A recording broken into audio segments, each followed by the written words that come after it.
Assalamualaikum, salam sejahtera dan salam Malaysia Madani. Apa kabar kawan-kawan? Ingin dengarkan sebuah cerita? Mari hayati cerita ini, batu belah, batu bertangkup. Begini ceritanya, Mak Tanjung tinggal bersama anaknya Melur dan Pekan di kaki Bukit Berapi. Sejak suaminya meninggal dunia, Mak Tanjung menjadi muram dan pendiam. Dia asyik bersedih hati. Kerjanya mencari akar kayu untuk dibuat ubat juga diabaikan. Pada suatu hari, Mak Tanjung teringin makan telur ikan tembakul. Dia pun pergi ke sungai untuk menangguk. Bukan main suka hatinya apabila dapat menangguk seekor ikan tembakul. Sampai di rumah, Mak Tanjung terus menyiang ikan itu. Dia pun menyuruh Melur membuat gulai. Masalah ikan dan telur tembakul ini, ibu ingin makan telurnya, kata Mak Tanjung. Kemudian dia keluar untuk mencari akar kayu. Selepas siap memasak gulai itu, Melur pun mengasingkan separuh telur tembakul. Diletaknya di atas para. Adiknya Pekan makan dengan gelojoh sekali. Apabila habis, dia minta lagi sehingga tiada tersisa sedikit pun untuk ibu mereka. Tidak lama kemudian, Mak Tanjung pun pulang. Dia mahu makan. Mana telur tembakul? Tanya ibunya Melur. Sudah habis ibu. Pekan makan semuanya, jawab Melur perlahan. Sampainya hati kamu berdua, kata Mak Tanjung sambil menangis teresak-esak. Mak Tanjung merajuk lalu pergi ke dalam hutan. Di hutan ada batu belah. Batu itu berpuaka. Kalau dia lapar, dia akan terbelah. Kalau sudah dapat mangsa, dia akan bertangkup. Mak Tanjung melangkah laju ke arah batu berpuaka itu. Melur dan Pekan mengejar dari belakang. Ibu, ampunkan kami. Ibu, jangan pergi. Mak Tanjung tidak mendengar kata-kata anaknya dan terus berlari ke arah batu berpuaka itu.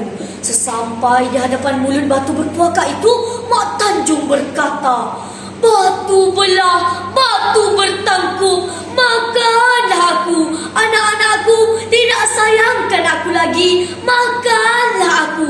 Mak Tanjung pun melompat dan masuk ke dalamnya. Dengan cepatnya, ia bertangkap kembali dan meninggalkan kesedaran di tepi mulutnya. Raungan dan tangisan di depan batu berpuaka itu tiada gunanya lagi. Mereka berdua tertidur kepenatan. Melur bermimpi diberi sebiji telur ayam yang akan membawa tuah kepada mereka berdua.